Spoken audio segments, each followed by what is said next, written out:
Don't let the internet browse you. Viper VPN.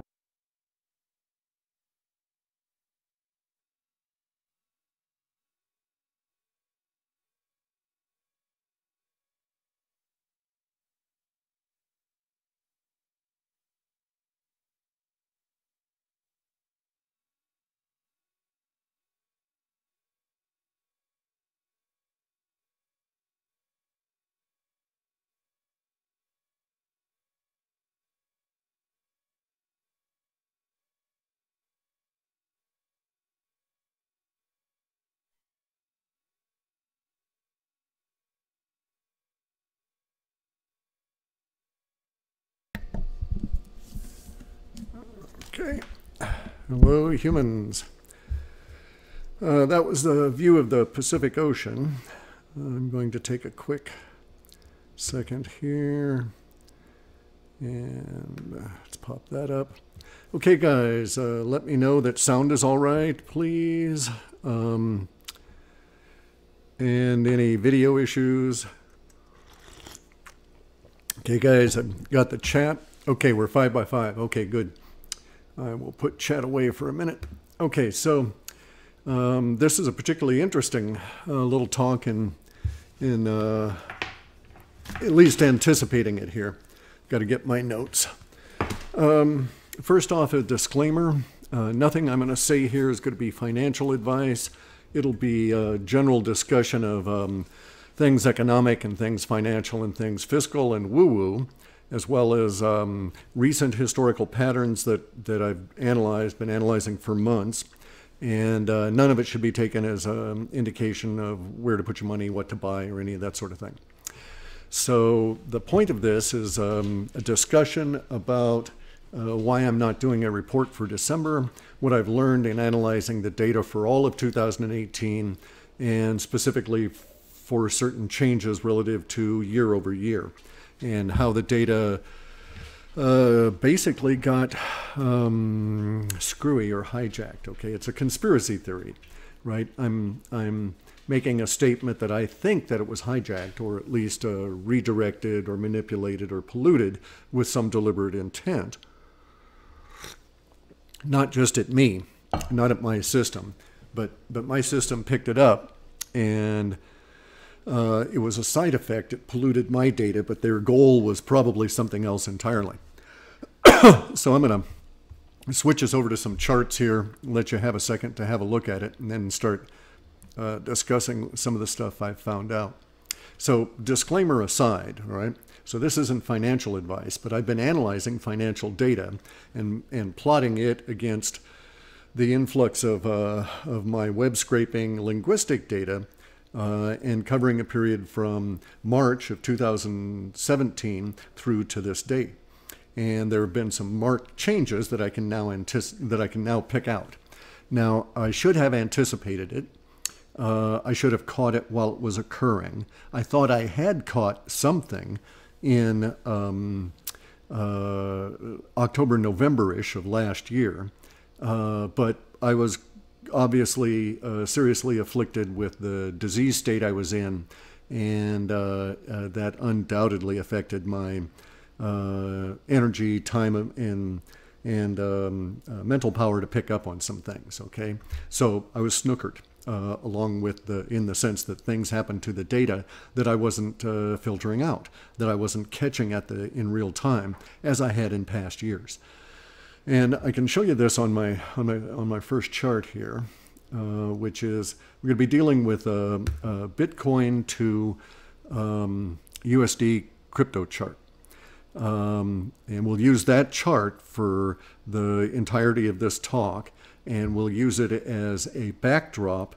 And I've plotted against a chart from tradingview.com, which I stole their chart, and then I manipulated it in the sense of adding graphics to it to illustrate some of my points. And I've got some notes that go along with this. Now, I started this in September. I was just at that point starting to recover some energy, had anticipated, I almost died in July. I mean, literally on July 13th was that was the day that I didn't die, but I should have based on that continuing trend. I was rescued by emergency surgery.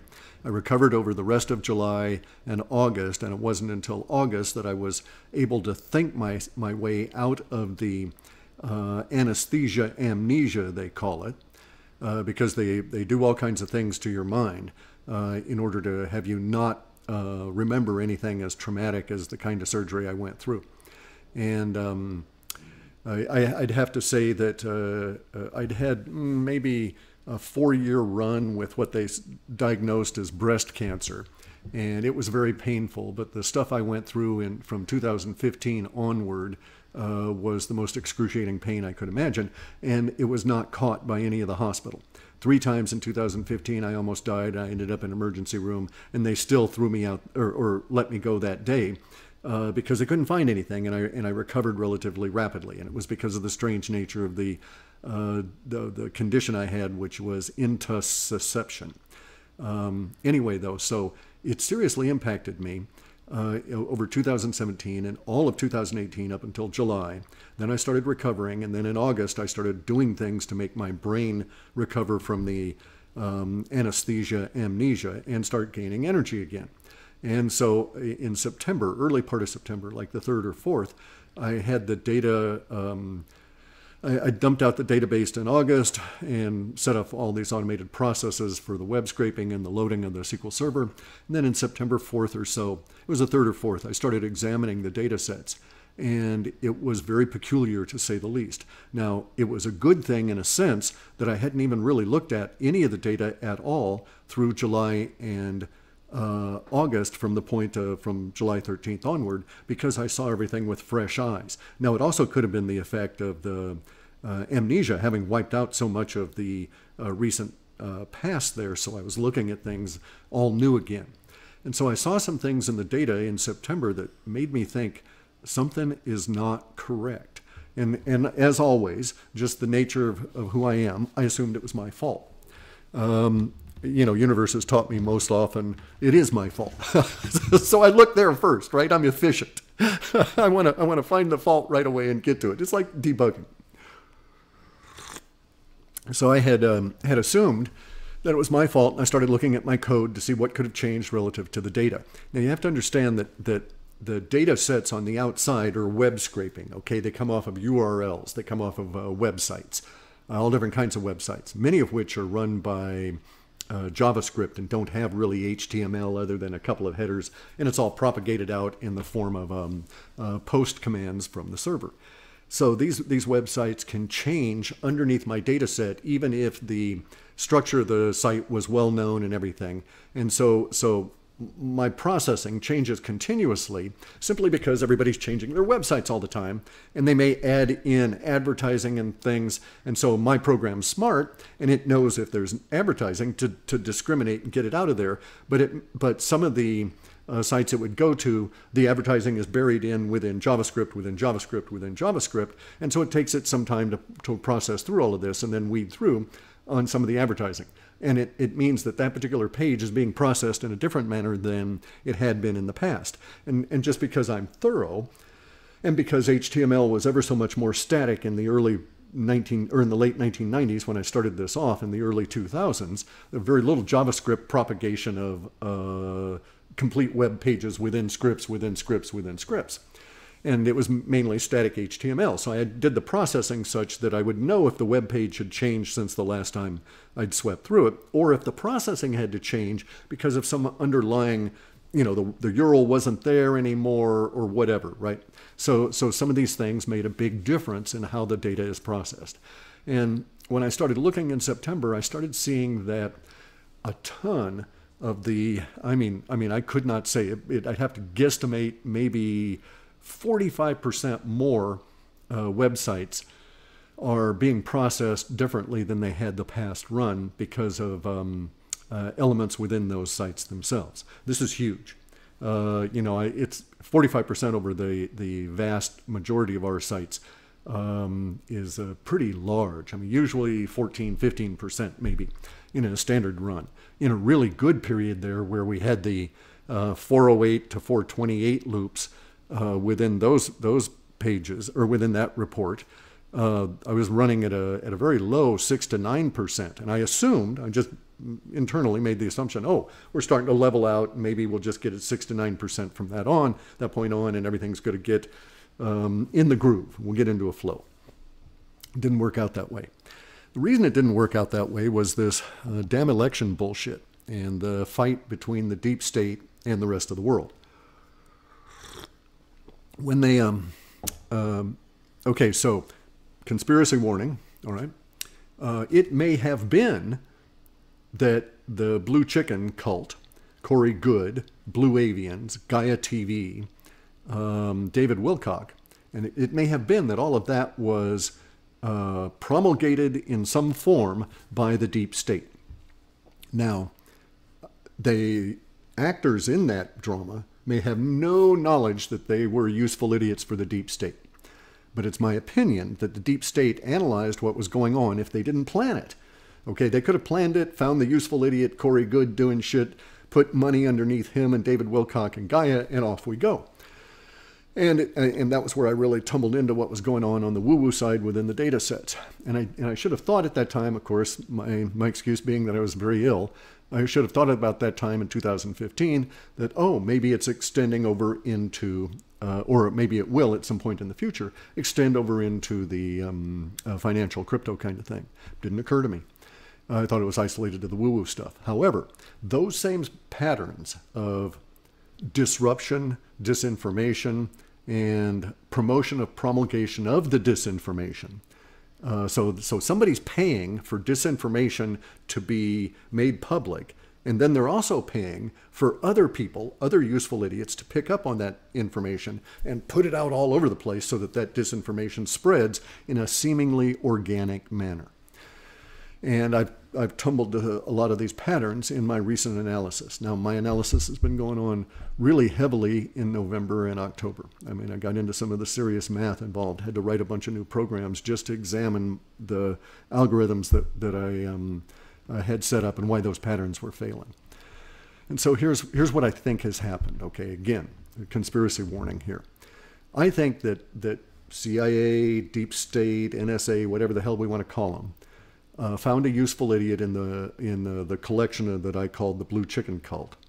They put money behind him, and they did a propagation study, as I did in the early 2000s, and they watched the propagation of that disinformation through the internet, and its reach, and its impact, and the intensity of its impact, as I do, as I monitor linguistically. And so when they did this, it may have been part of a larger pattern, or Blue Chickens might have been organic, and just a bunch of wackos that came together at Universe's urging, and off you go. And then the deep state tumbled to what was going on and used it for their own purposes. So if we look at the chart here, I'm going to very carefully try and move things without causing things to happen. So we look at this, at the far left, we see MSM fake news complacency. So it was in this period of time from the 2014, leading up through into the election period, that the mainstream media thought they had, the deep state thought they had everything dialed down 5 nines, right? Dialed down to 5 digits perfection of precision. And they were complacent.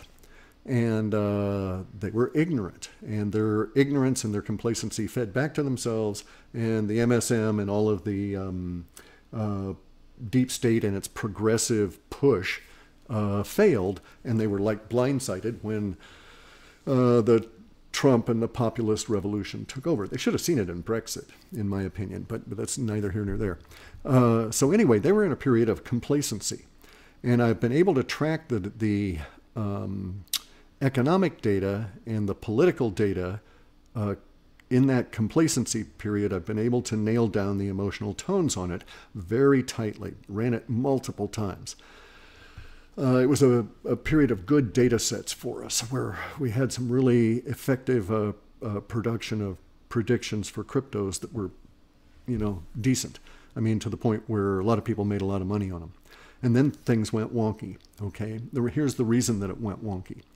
about the same time in 2017 that we got this wind up in Bitcoin that ran it all the way up to 13,000 plus. About that time, and I'm putting it down here as May 1, okay, there was a launch of a deliberate escalation of language through disinformation sites. And the launch of that information was then backed by money in a way that I had not, that the pattern of which mirrors the blue chicken cult, but is magnified by several orders of magnitude. I mean, it is just huge compared to the amount of money put behind the blue chicken cult. And this language change was ubiquitous. It was throughout all of mainstream media. The language change was in the same patterns as I had seen with the blue chicken cult, relative to the disparity between what the blue chicken cult was putting out and the language of the organic tribes that were in that space. Okay, so the blue chicken cult lifted some language from the organic language out of the woo-woo, out of the UFO world, and then they took other language from media, Hollywood entertainment, and put it back on that language and fed this back in. When they did that, the emotional tone of the Hollywood language was very large relative to the emotional tone of the UFO language. However strident UFO guys are, the stridency is moderated below a certain base level. Whereas all of the language coming out of Hollywood is all hype and hyperbole, etc., right? And so it's all above that baseline. So I was able to easily see, once I started figuring out what was going on with the language of the blue chicken cult. That same kind of thing has occurred now. And I'm if you notice at the very top on the right-hand side, I say it's desperation. It's extreme language. And the mainstream media and the deep state behind it are using extreme language in a way that I'd never seen before. Now, extreme language is dangerous because you get to the point where you have like the yellow vest revolution in France, where the language itself is participating in roiling the populace and moving them into motivation. And they can dampen extreme language. However, if they're using extreme language in the mainstream media and throughout these disinformation outlets, for another agenda, that language can get away from them, all right? And the deep state doesn't know memes. It knows symbols, but it doesn't know how those symbols are taken by people other than the elite. So they're judging symbols' impact on all of us based on how they react, and it's entirely a different thing.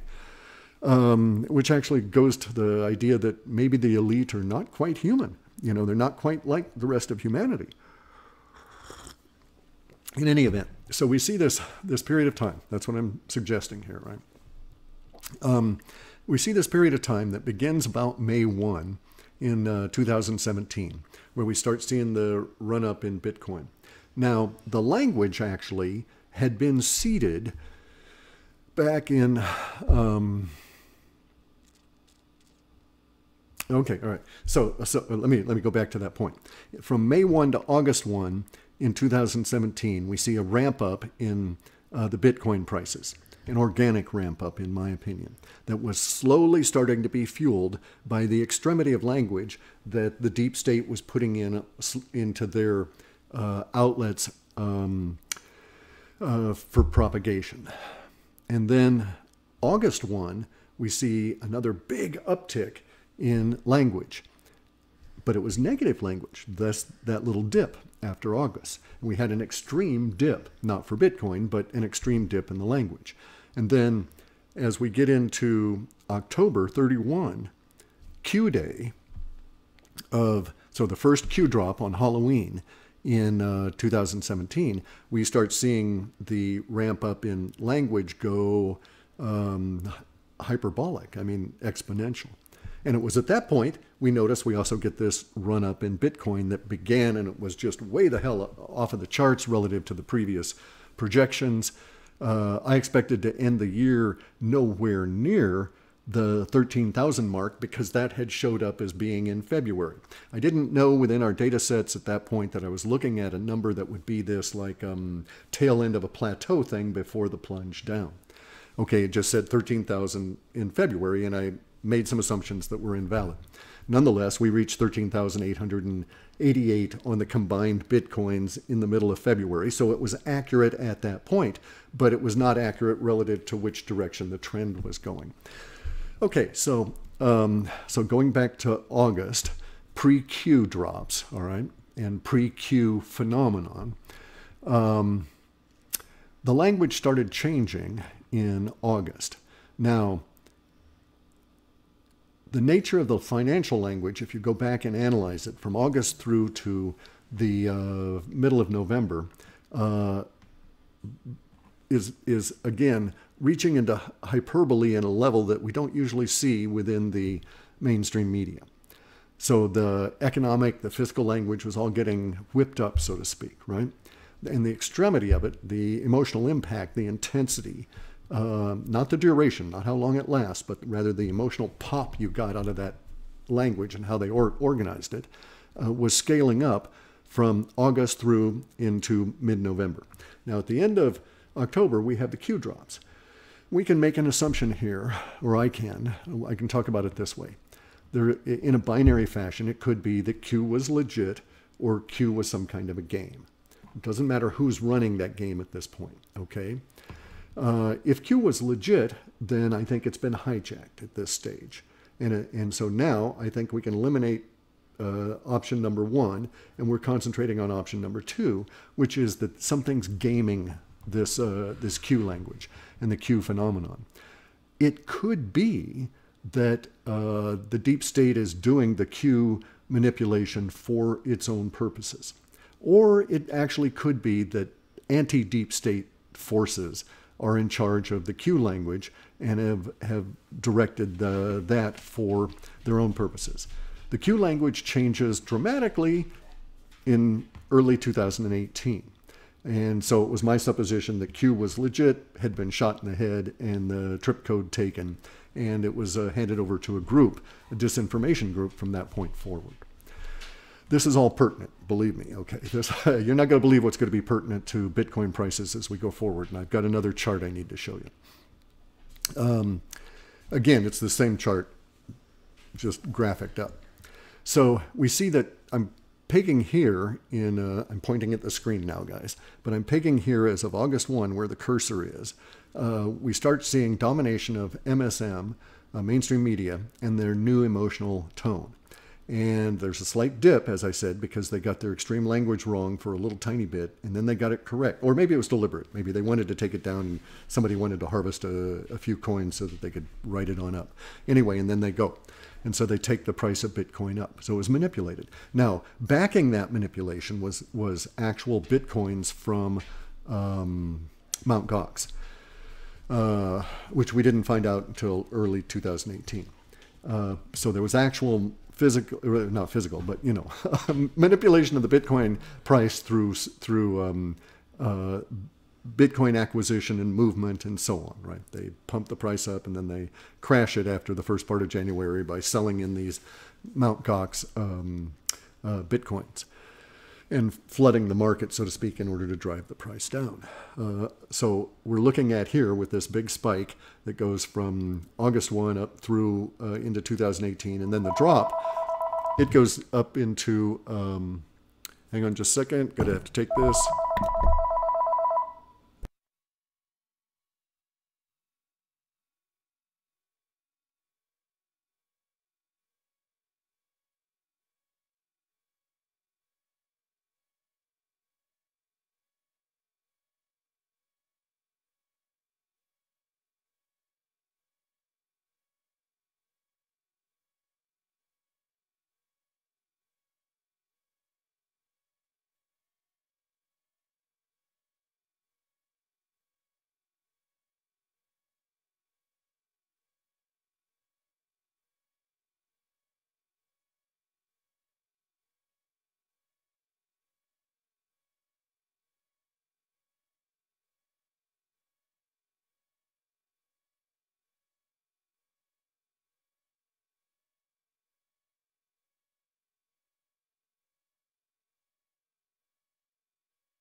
Sorry about that.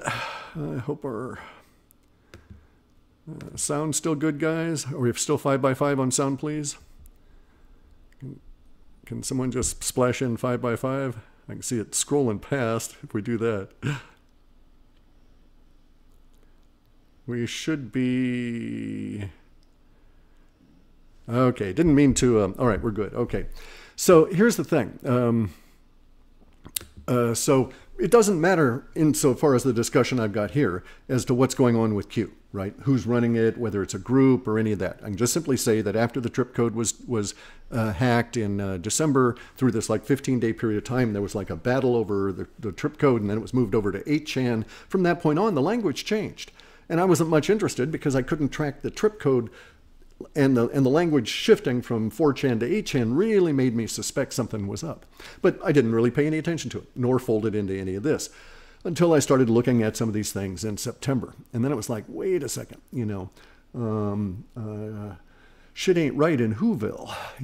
Things are a little bit odd here. And so anyway, so this is the encapsulation of basically where we are now. All right, this is a chart up to today. I'm showing that the emotional domination of the emotional tone has been dominated by the mainstream media from effectively August. Now here's the problem. It's not mainstream media per se, but the word scripts, the talking points that we see in the mainstream media are being promulgated into alt media in a way that is just too egregious to miss, and too much work at this point. I'm going to have to write entire new algorithms for some of my web scraping as to the secondary process or the primary processing off of that for stuff to put into the database. The issue is that the promulgation is being done by lots of useful idiots. And so we have disinformation that's being promulgated all to hell and gone. Okay, let's take, for instance, another questionable subject, and that is this thing about the constantly escalating sealed indictments. And that language is just flooding the internet. And it's gotten so ubiquitously accepted because of disinformation shills. Whether they know themselves to be shills or not, they are.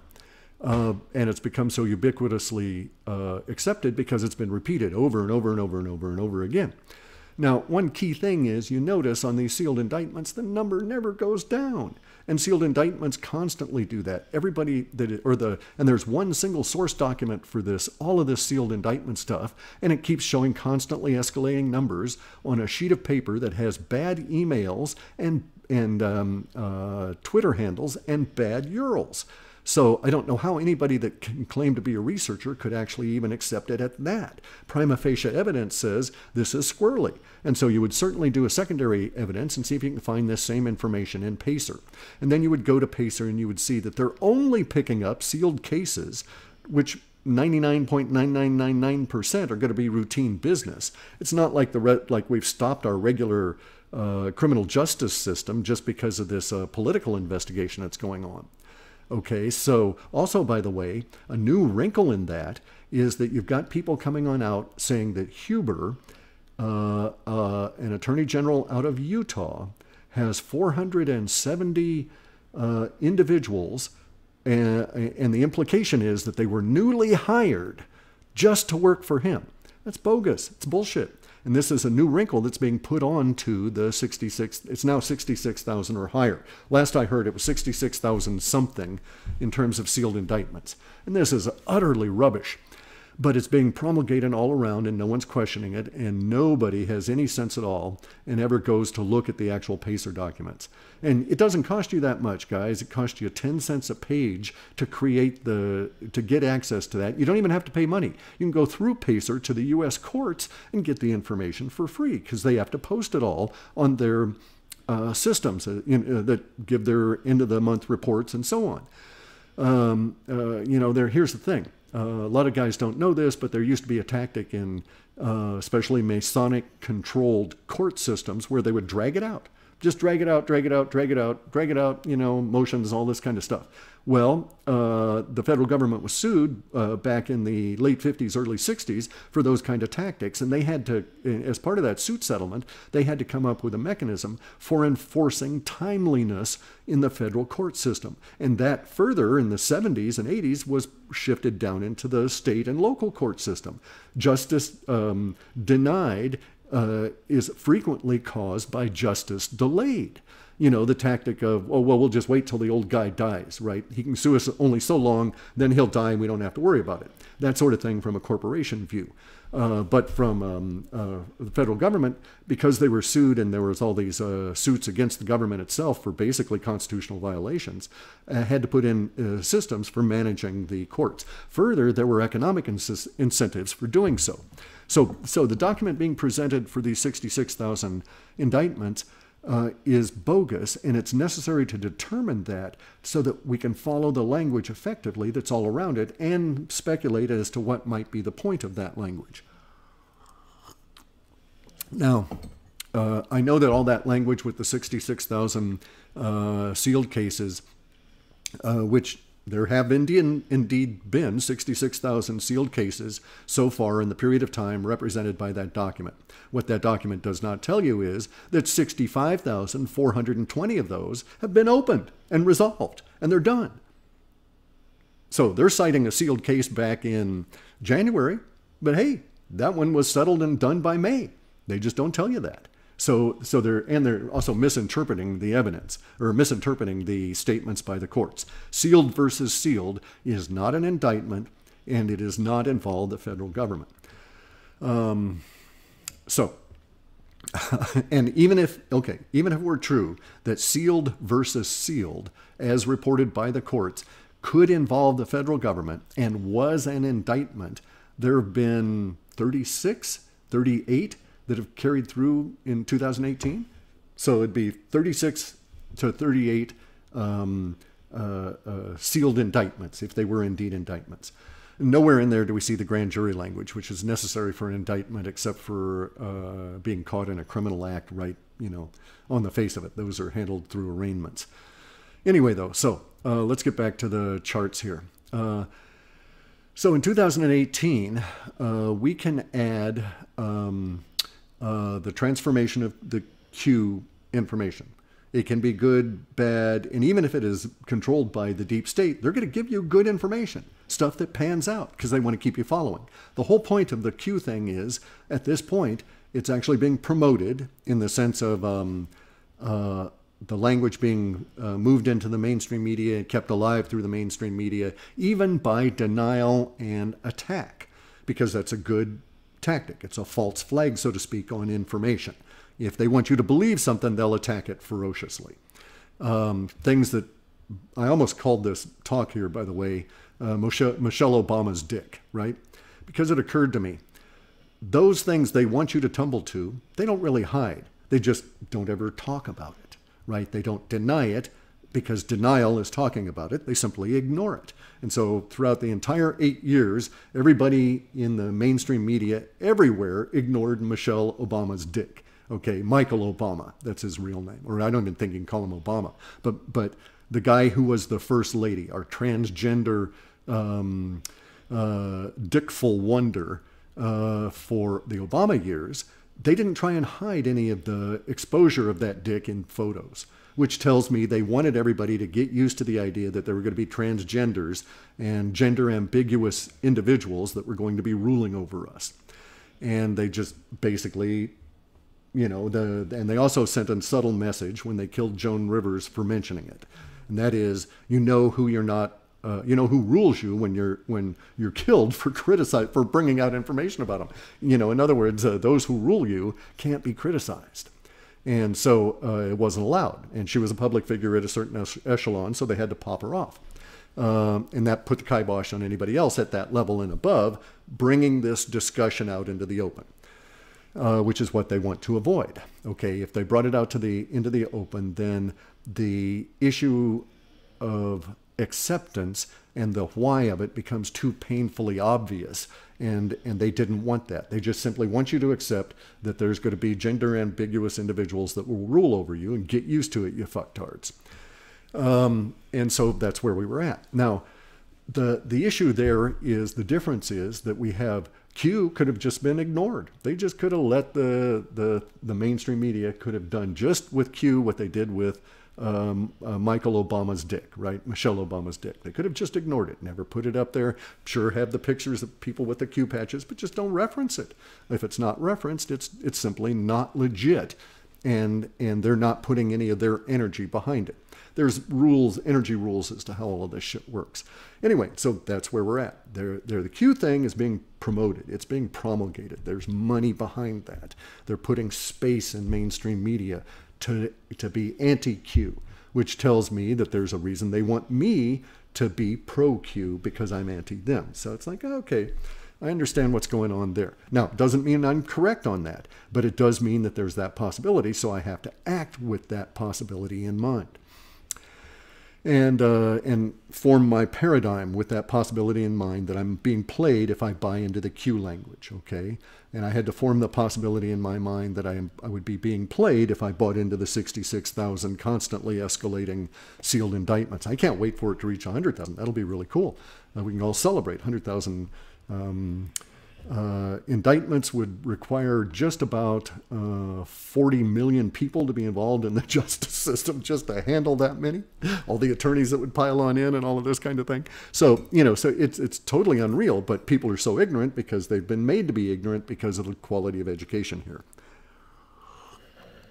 Which again, pulls into the MSM and the deep state's means here. Now, it caught me, okay?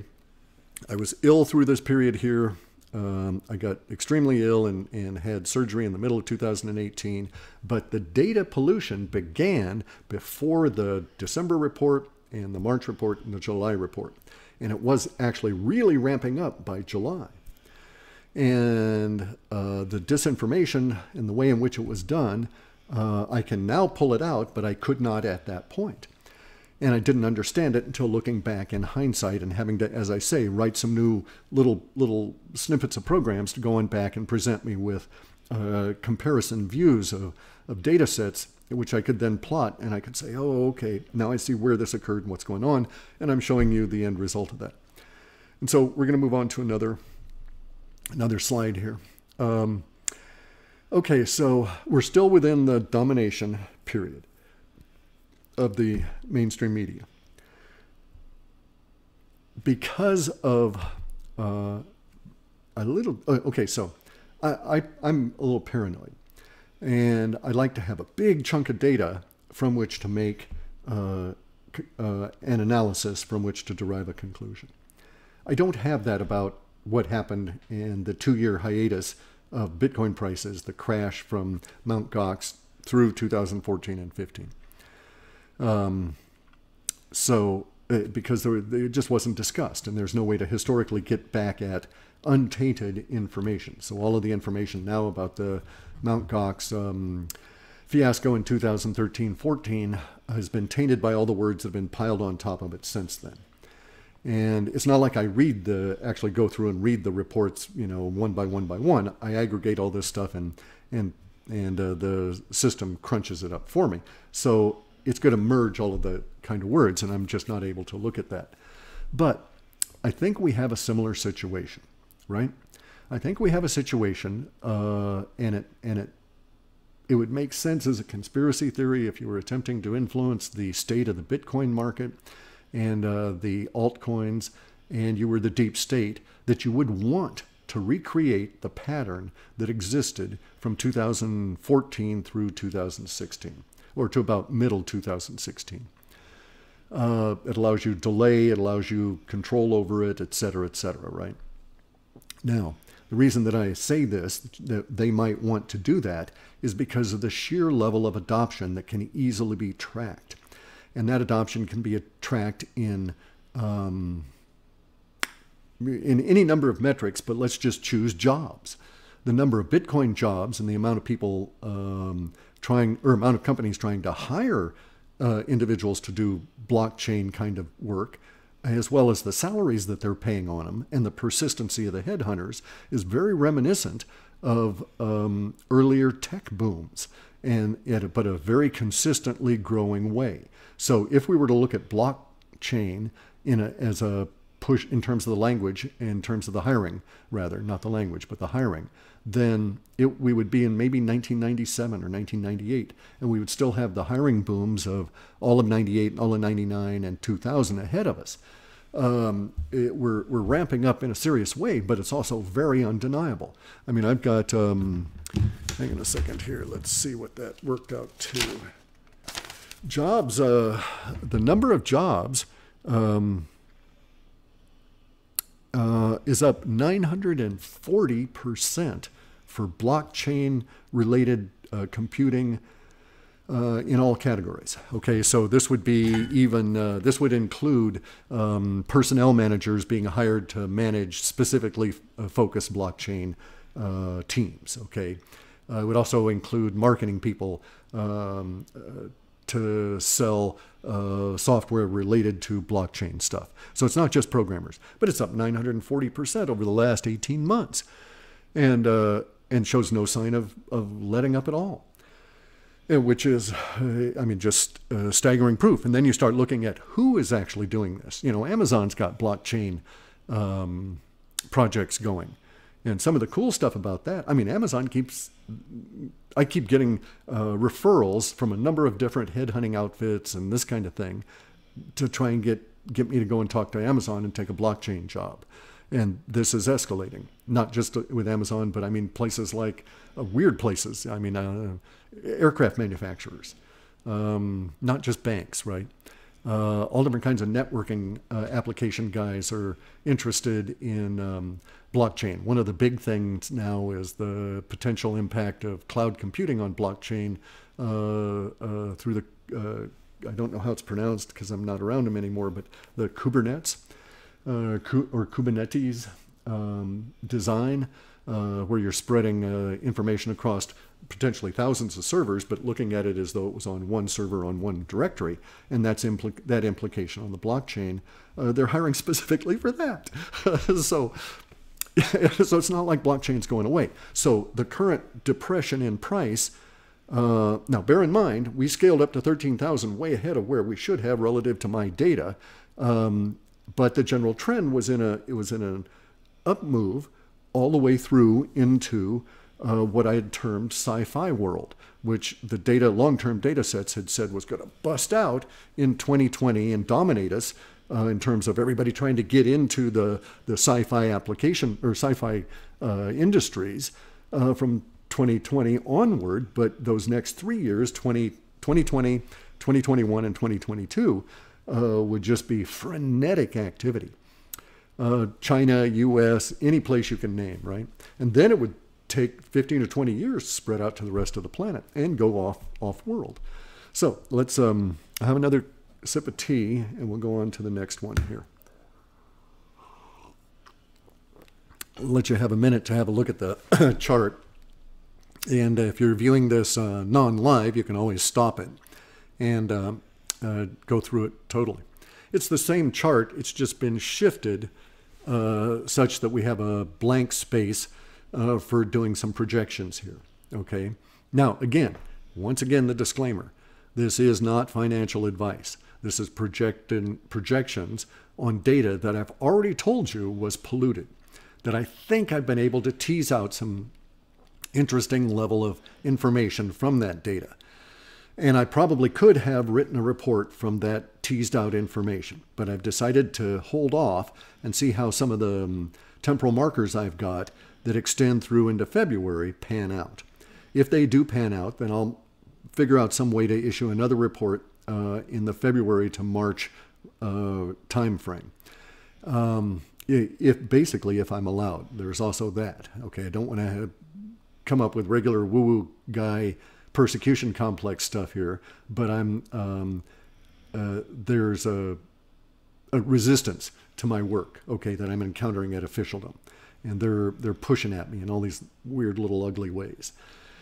They don't want me to issue the report, or they want to delay it, or I'm not really sure why I'm being hassled, because I haven't really done any work here this past 5 months. But anyway, so I've got some temporal markers laid out. I've got a little booklet of them here I've printed out for myself, and I'll see how they work out. If they do work out, then it means my new algorithms and the way I'm doing the processing have some hope of overcoming this huge disinformation flood that's coming out.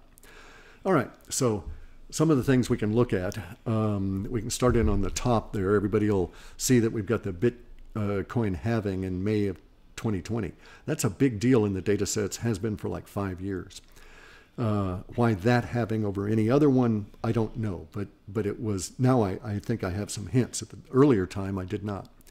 My projected low for BTC price would be somewhere in the neighborhood of $1,215.20 if the, and this is a big damn if the numeracy of this and patterns of the current situation continue as they are. Okay, then I actually think if we go back and look at the other chart, that you'd actually see that this kind of thing sort of echoes. It doesn't mirror. It vaguely echoes in a similar kind of a way the Mt. Gox issues, right, of a number of years back. And if this is the case, in Mt. Gox, we had a period of time that was basically 18 months to 2 years that the prices were flat with little interest and activity. That's no longer the case now because of the huge amount of interest in Bitcoin cryptocurrencies. Even in a negative state, there's a big amount of interest, and there's a lot of language about it. Again, also from alternative media, those people that are big Bitcoin enthusiasts, but also corporations that want to get into blockchain and do all of these kinds of things. So if this is correct, then I would suspect that 1215.20 is the extreme low point here. I would suspect also that maybe 2800 is a low, somewhere between 2800 and 1200 per Bitcoin. And if that is accurate, then we're looking at that level of accuracy hitting us here, or that level of low hitting us here, say June, July, or August of this coming year. And so we're going to just trail down, up and down, trail down kind of stuff to that level. I don't think we're going to have a precipitous drop and then head over, unless everybody that watches, unless millions of people watch this and they quickly sell out their Bitcoin and wait for this price in order to buy back. So this video may actually impact and get a Delphi loop going here, and we would pollute our own projections. But if it's being controlled by the deep state, then it'll, in my opinion, the way in which the language seems to suggest it shows that the low would be about 1200, and we'd reach it about 7 months from now, 6 or 7 months.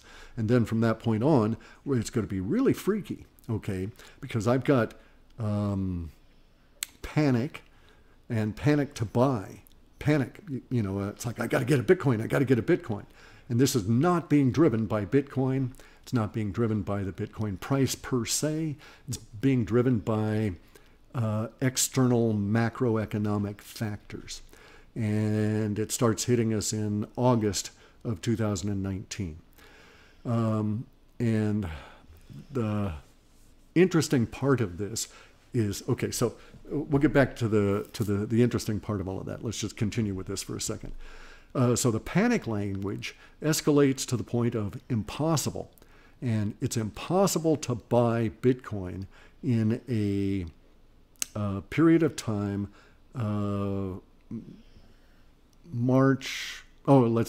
let's just say February.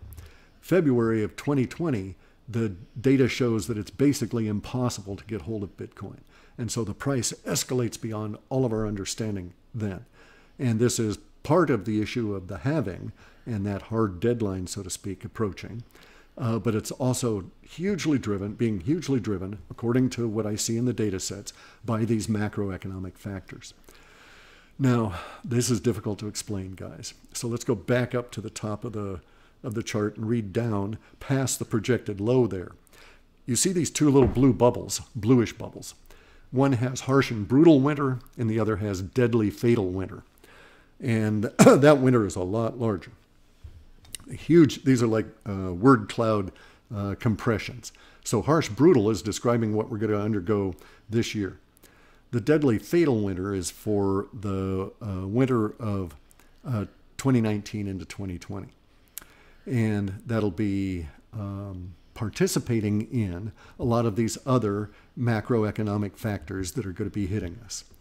And the macroeconomic factors that are going to be hitting us are going to impact the traditional markets, and the traditional markets are going to be transformed, but not, or in both good and bad ways, but not from any internals so much as, at least in what I'm seeing in the data, as from external socio-political activities. So imagine a point occurs here in early 2019 that several governments in Europe collapse. And I'm not talking about revotes. I'm not talking about new government, where the government dissolves and they elect a new parliament. I'm talking about collapses, that people refuse to work for them. They try and stage elections and people don't show up. They try and turn autocratic and they're chucked out by garbage men with garbage trucks surrounding the Palace du Presidente and letting no one in or out. And they basically starve them out in a couple of months. It's like, it's not yellow vest kind of thing. It's like serious. Okay, yellow vest guys are seriously expressing their dissatisfaction with the current situation. But when we get into this traditional markets transformation period of time, there are going to be people that are very serious that the whole structure of some of these governments has got to go. And that basically, it goes or we go. And when the we is so massive as to be the majority of the population, the government goes. And so we're going to see that occur. Won't be limited to just Europe. There could be a lot of areas that are affected, including in the United States, okay? And we'll see impacts, but it's going to be different because of the overlying federal structure is not going to be in the same position as some of these other states around the world. So we'll see it at state and local kind of a thing, especially cities here in the U.S. Anyway, though, so that's a diversion. But the traditional market transformation period, it's written in red there. It goes for a number of years. It extends out into 2023 and beyond. That's as far as I've looked. And we're talking about massive capital flows. So if we were to hypothesize, speculate, be wildly speculative and say, and pick a country and put a name to it just for impact, just for emotional impact, we could say, what happens if the national state of Germany collapses? And what happens if that national state devolves into the individual states within Germany declaring themselves sovereign? And the capital inflows or the capital that's in Germany would freak out and go rushing out until things stabilize. And where's it going to rush to? Well, so it looks like the USA markets from about, let's pick March of 2019, are going to be the beneficiary of a number of these other states around the planet collapsing and capital deciding it's safest in US markets. Or U.S. cash. So there might be a big influx in people trying to get hold of dollars over that period as well, just because of the traditional aspect of it. And then, as I say, as we get into 2020, the conditions are so egregiously atypical and abnormal that insofar as even reporting in mainstream media that the Bitcoin price is, or that all the alternative economic venues that are portable, okay? Real estate won't participate in this, but gold, silver, platinum, palladium, even diamonds to some extent, although very minor. And cryptocurrencies in some large measure of those that survive at that point will just go absolutely bonkers because of the wonkiness of traditional markets globally and lots of big capital trying to find a safe haven outside of its jurisdictions, because those jurisdictions are getting a little too crazy and they can't do business as usual. So that's that aspect of it. Another aspect of it for the USA world, for let's just say English-speaking dominated countries, because this will include Australia, and to a minor extent it will include parts of what had been Great Britain. And these will all be related to sci-fi world, okay? And the sci-fi world can be thought of as all of the STEM jobs, science, technology, engineering, and mathematics. And we're going to have a huge explosion in activity in the sci-fi world, new tech industries. And it's going to be both officially launched and promulgated and pushed with money behind it, but also organically so, as the cat gets out of the bag relative to smart people doing very smart things with computer-assisted engineering and computer materials modeling, this sort of thing. And we'll be coming up with all of these kind of new devices and new businesses that'll just be popping up like mad as older businesses are now being allowed to die. And so we'll be moving into this period of time. Just by the way, ahead of a major collapse in all the space industries and a crisis. Now, these are intimately tied together, but the sci-fi world is not dependent on space as much as we might think, because the sci-fi world is going to be able to react to those things that are going to be causing all the space-based industries such huge amounts of problem.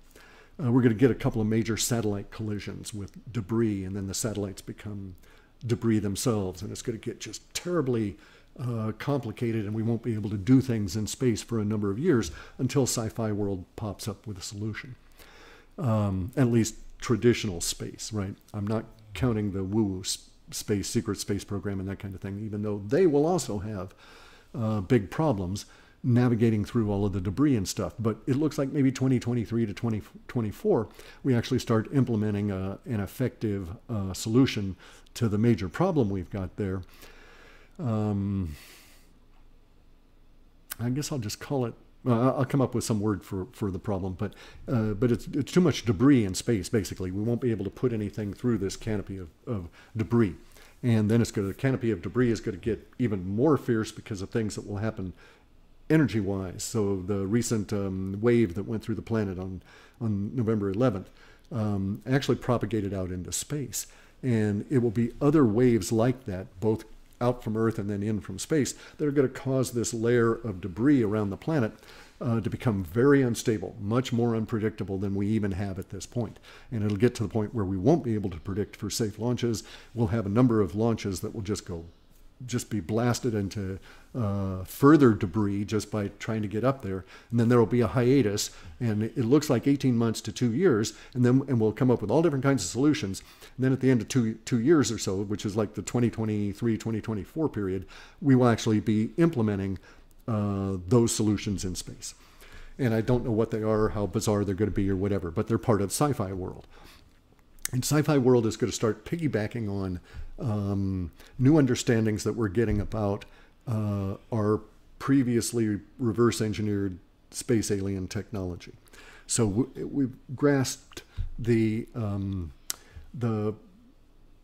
prima facie stuff, the on the surface stuff of the space alien technology, and now we're about to delve into the machine tools to build those, and then another level of understanding of the space alien technology in a way we had not quite comprehended. Now, it may be that scientists have gotten that understanding now, but within the sci-fi world, it'll be released at a greater level to the general population, at least within the corporations.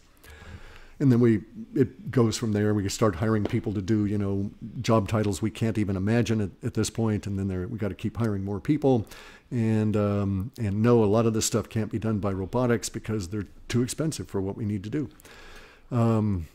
And so the nature in the sci-fi world, the nature of the labor market is going to radically change. The nature of who pays what for, or how much for what kind of work is going to be totally upended as we get into these new basic industries that will be supporting, that will be the GM and the Ford and this kind of thing 100 years from now.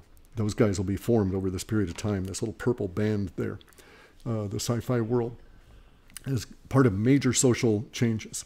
Now, we'll also see as part of the major social changes, weird changes in the migration as well. This gets back to the deadly fatal winter part of this, right? In the winter of 2020, which will, for us, we're going to have to consider is going to be the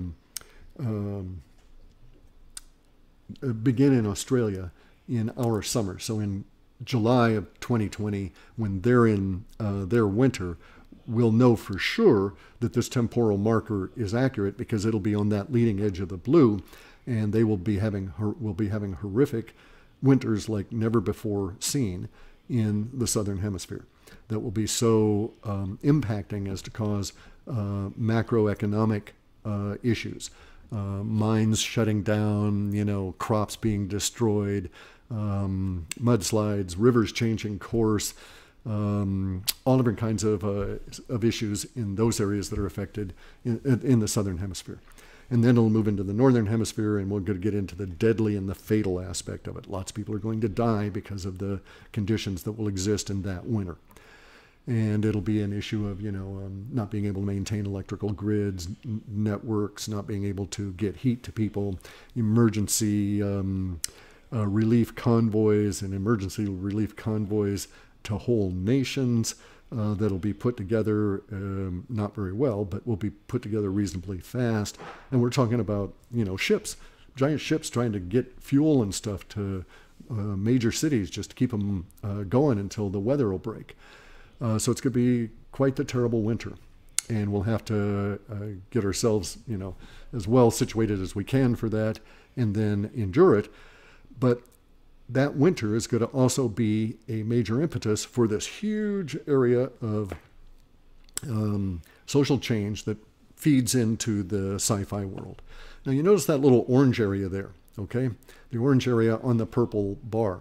That's where the data would tend to suggest that the capital markets are going to be completely transformed, and that the traditional market structures of stocks, bonds, derivatives, etc., will be in a stage of basically dissolution, alteration, or collapse. And we'll be doing a lot more on digital currencies and cryptos and that sort of thing. We will have been beyond the Bitcoin halving and whatever gyrations of price problems it's going to cause, and we'll be getting into our our social transformation into sci-fi world, which is, George Jetson kind of stuff, or Blade Runner kind of stuff, right? Because there'll be a lot of biologics that'll be impacted by this as well. We'll be doing new stuff with biology. No, not making, cat frogs or something, but entirely new applications for biological understandings, and the implications for medical are just huge. We'll be getting into computers that will analyze your entire metabolome and give you your metabolometrics, the total sum of everything you're taking into your body, including pollutants. And you'll be able to get a list, for instance, and see those things that are impacting you. And so within this orange period of time, the traditional markets will see flow go into sci-fi world in a huge way from the traditional markets. All different kinds of companies moving into these new technologies. And then, as I say, we reach a point in the 2022 region where the dangers and risks of debris in space have escalated to the point where they're causing problems, and then cause problems that we simply can't ignore because it happens 3 times in a row and no one's willing to do it the 4th. And that's where we are. Then a couple of years of basically not very much in the way of space activity. And then we come up with a couple of solutions. A few of them fail, but one does succeed in the 2023 to 2024 period. And then we start cleaning up space the way we need to clean up our oceans. Maybe even that solution might also be applicable to oceans. I don't know. I didn't even get down into Earth-based data for this. I was just staying at a macroeconomic layer. Anyway, so I'm going to wrap it up here fairly quick. I haven't been looking at chat because it's too fast and I don't want to get dizzy. So I don't know how many of you bastards are out there listening to this, but this is the generalized projection of this. Now, one thing we really need to look at, it's been ignored till now, is that black bar there, okay?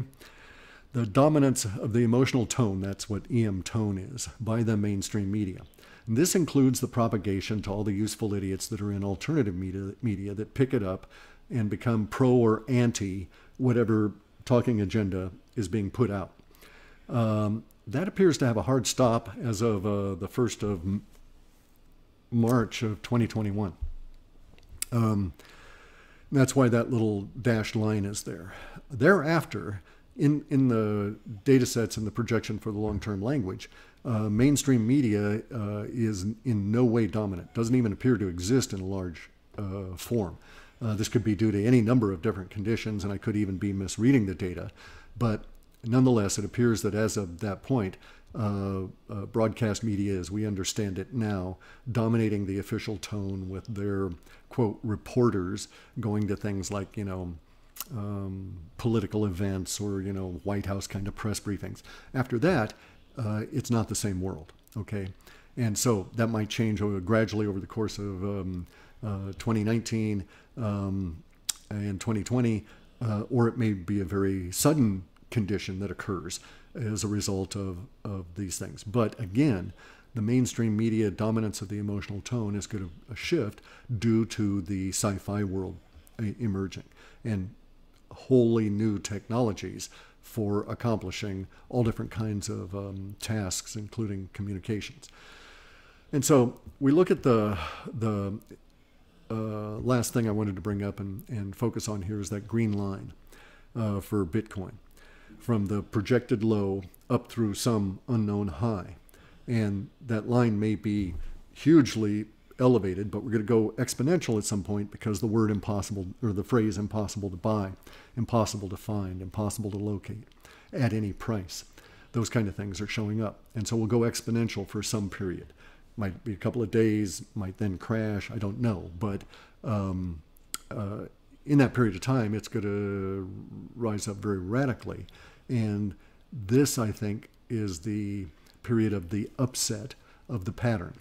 I've had data that has been independent of all of this kind of stuff, showing that Bitcoin was struggling against previously established patterns that create things like this chart.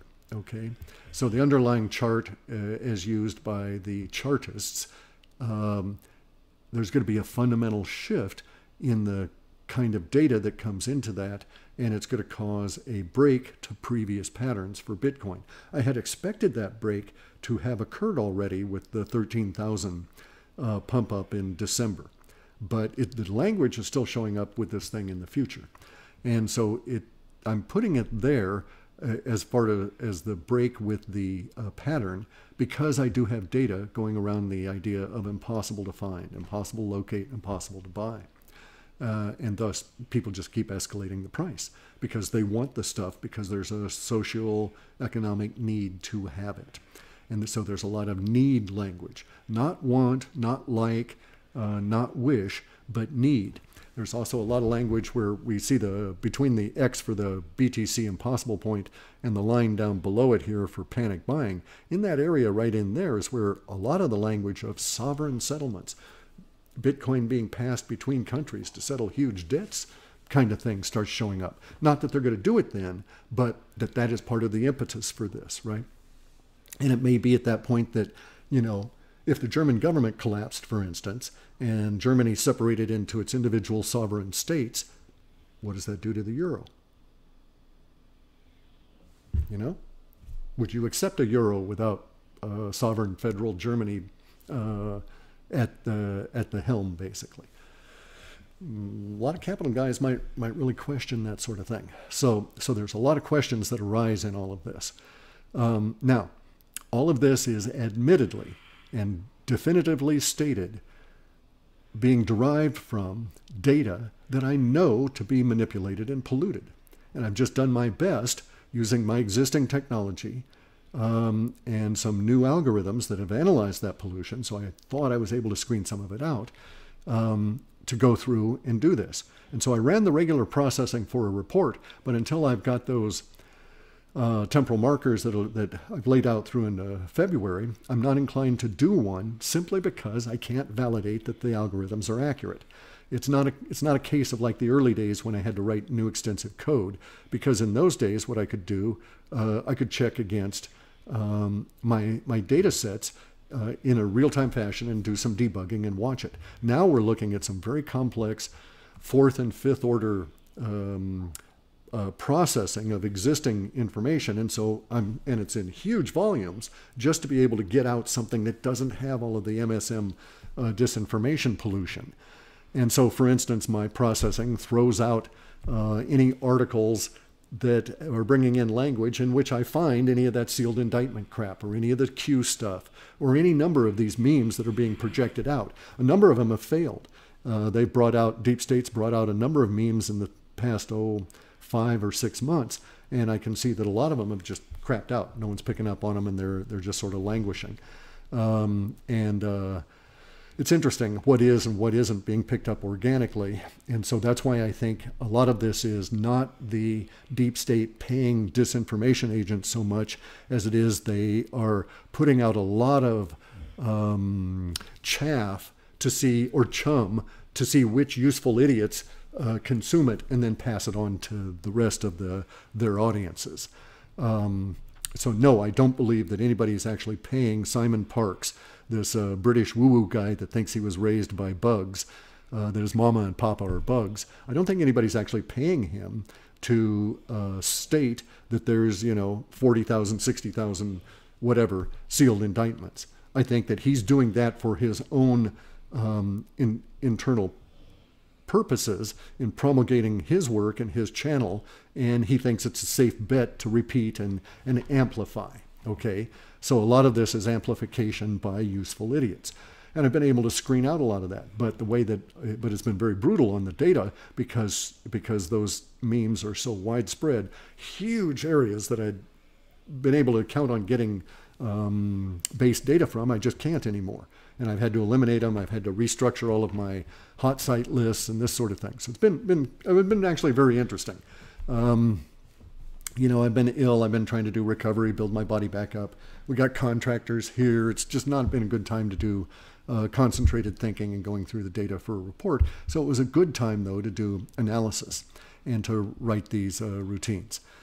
So we can all come back to this at some point, and you can pause the video and look at the little charts as much as you want.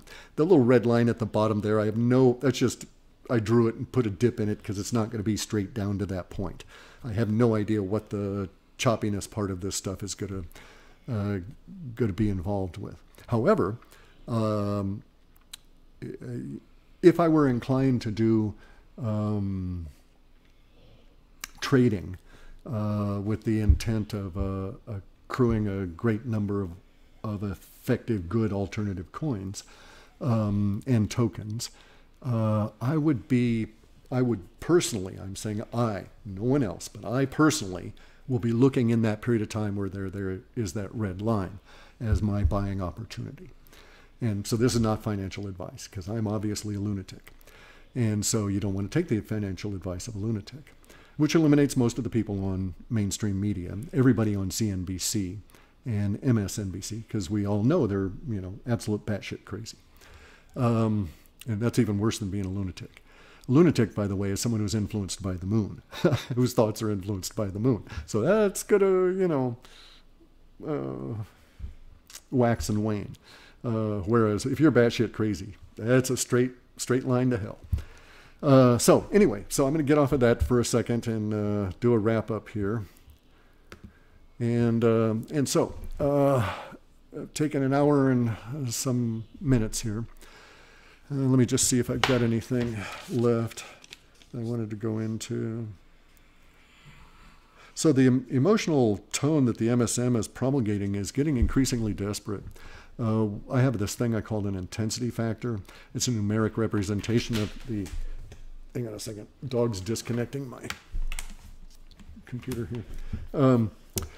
So my intensity factor is a numeric representation of the emotional impact that a word has on an individual's brain, isolated. And obviously phrases combine. So, bastard, rat bastard, higher level of emotional intensity. You rat bastard, very much higher emotional intensity value. Doesn't have anything to do with the duration. The duration has to be how long it impacts you, how long that emotional change, that hormonal change in your body and your brain, producing different thinking and an emotional response. So the intensity causes that, but the duration aspect of that is within the context. So there's not a direct correlation there, but there is a direct correlation, or a direct line now within the patterns for mainstream media and all of their useful idiot shills, and they're all ramping up the emotional intensity values of the language that they're using. Speculation as to why now, et cetera, et cetera. I just know that it's ongoing, and I've reflected some of that within the two charts here. I hope it's very accurate. I hope there's some understanding of what has happened to my process and why I didn't do a report for December. It was my intent to get that idea across so that I don't leave people hanging, and to give you some idea of what's coming up into the future here, insofar as what the data processing does show. And for like the sci-fi world, that kind of thing, I'm fairly certain that those are good sets. The Bitcoin panic language is solid. Its timing is within a couple of weeks either way. I'm not going to get into guessing on that because I'm certain it's fluid at this point. The impossible to buy language starts almost immediately when we start seeing the panic language, and it escalates to overtake the panic language within just a few short months, maybe less than 2 months. It might just be on the order of 6 or 7 weeks. Again, it's fluid at the moment. So that's pretty much the state of the system now. I don't have an intention of producing a report until I've gone through and seen the level of accuracy of the 24 or more temporal markers I've got sketched out through the end of February. So if we run into a situation where January temporal markers are just falling, just boom, boom, boom, boom, boom, being fulfilled as projected within good timing, then indeed I may start working on a report early because I'll have a lot more confidence in the data sets and the new algorithms. I'm also going to continue to work over this month through in developing scrubbing techniques and new algorithms for the data to prevent this from happening in the future, and also analyze, even further what exactly had occurred and when it occurred. Not that that's going to tell me who or why, and I don't really care at this stage. That's not really pertinent. But as I was saying, juxtaposed against the Bitcoin price is the sheer number of new jobs around the language associated with Bitcoin, which is blockchain. So blockchain ain't going away. It's penetrating all kinds of industries in a way I would not have anticipated. And there's some hints out there of major, like tier 1 capital outfits that are doing blockchains of a distributed ledger algorithms, technically blockchains, that will be not mined, but will be internal and will have a very specific use for payment systems and atomic level swaps. And so that's a huge sign, giant sign. So it's, blockchain is our future, fiat is dying, and it's just a matter of living through the shit between here and there. And then hey, then it'll all happen and then you'll die. So, life's sweet in the meantime. Once again, disclaimer, this wasn't financial advice. I've got to shut down and do some stuff here, but may do one of these in January, referencing the temporal markers, if we see that indeed they are behaving as predicted. Thank you very much for watching, and that's the end of it. You can pass this one around.